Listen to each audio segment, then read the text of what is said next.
Hey, everybody. Hope you're doing well. Hope you're having a good week and getting ready for the Thanksgiving holiday on Thursday. I know we certainly are around here.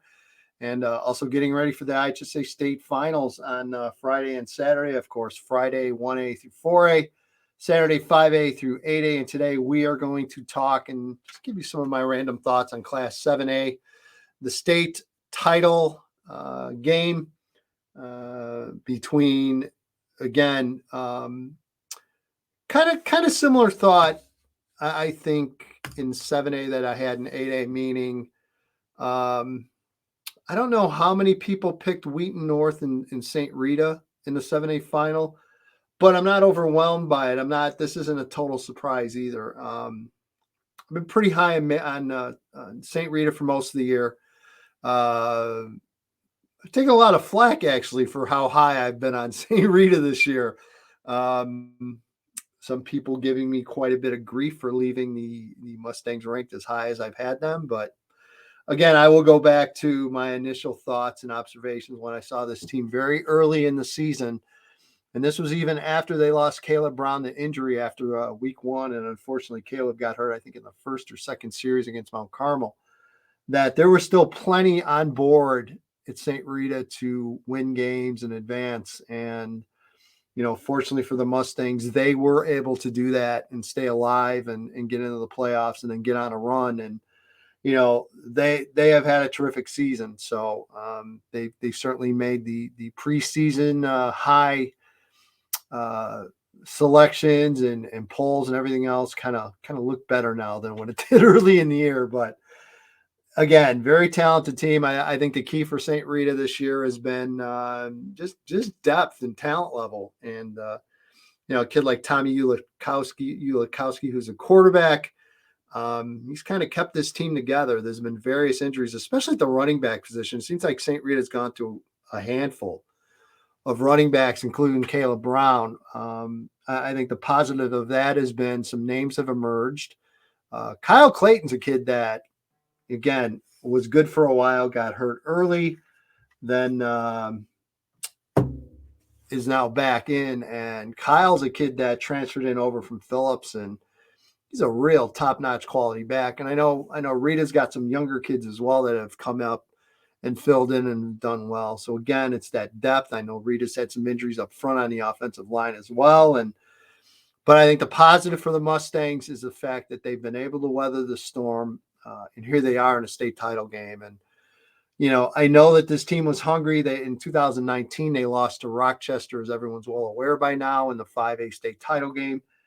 And this team was hell-bent on getting back to a state final. I think the fact that they're in 7A and didn't have a shot at trying to run into a Rochester, I think might bum them out a little bit. But regardless, that hunger and that work that team put in, and that was a relatively young team in 19, I think it's definitely paid off here for St. Rita.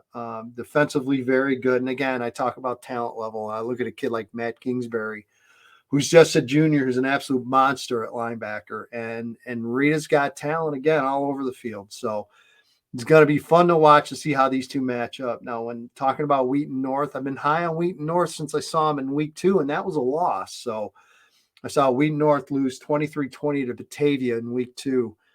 And there's just a lot to like about Wheaton North. And again, I mentioned this, I think to Mike Clark on the Between the Lines podcast, and said that, I think the Falcons really, really reflect the personality of its coach, and that's Joe Wardinski. And Joe is a very kind of even-keeled, not too high, not too low, very business-like approach. And that, to me, that's Wheaton North in a nutshell this year. They can do a little bit of everything. They can run the ball consistently well. They've got a good offensive line, very, very solid group, good group of skills, can throw it, can run it. And I think they're good enough at everything. And I mentioned in my early team preview, Wheaton North just does a lot of things well, and that includes, either going run game or being able to throw the ball all over the field. They're capable. Mark Forcucci is very capable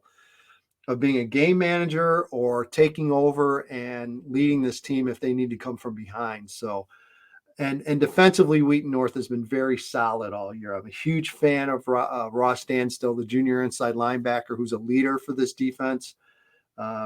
Just a good team overall. Not overly big. This isn't a monster group size wise, but again, they just play really well. You've got some wrestler types on that D line that aren't the biggest kids in the world, but man, they're hard to block, and that they will fight through blocks and make tackles. And it's just a team that is, again, really well coached, really hustles and gets after it in all three phases.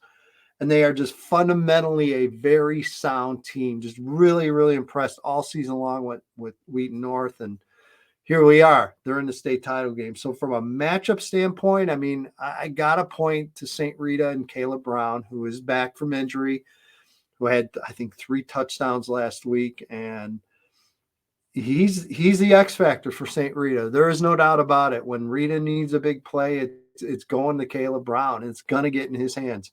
And I look for, and Todd Kuska even mentioned this on the conference call with the media, there's no set number of getting the ball to Caleb Brown, but Todd basically said he's going to get the ball into Caleb's hands as much as possible. And why wouldn't you? He's your bell horse. He's your stud. He's the one you want to take you to a state title. So Caleb is going to get a lot of work, and I think the key matchup is going to be the Wheaton North defense being able to keep him in front and not give up big plays, and don't let Caleb stab you in the chest. I mean, those dagger plays, you've got to avoid those if you're Wheaton North. You've got to keep him in front of you. Don't let him behind you, and try to avoid giving up big plays, and make Rita earn everything they get. Make them go 60, 70 yards on a drive, and try to avoid the big play capability, because St. Rita has it.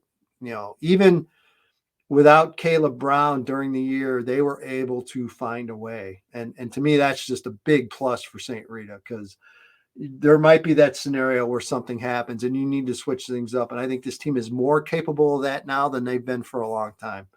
So again, to me, that's the biggest matchup going into the 7A finals. If Wheaton North can limit the big play and at least keep Caleb Brown in front of them, and kind of limit his potential of those dagger plays, and really just wiping out. You could stop him 6 times. The 7th time he goes 80 yards for a touchdown. Big momentum swings. That's what you want to absolutely avoid if possible if you're Wheaton North. And then again, on the flip side, I think Wheaton North is going to want to kind of mix things up offensively, which they have done very well all year. I think you want to try to keep that St. Rita defense out on the field as long as possible and win time of possession. There's no doubt about it. I think Wheaton North wants to win time of possession and, control the ball, control the game. And it's simple as that, but it's the God's awful truth. And I think it pays off in big games like this. So again, really looking forward to it. Another great game on Saturday in 7A. So, sit back, enjoy, have a great Thanksgiving holiday. I'll see everybody down in NIU on Saturday. See you, everybody.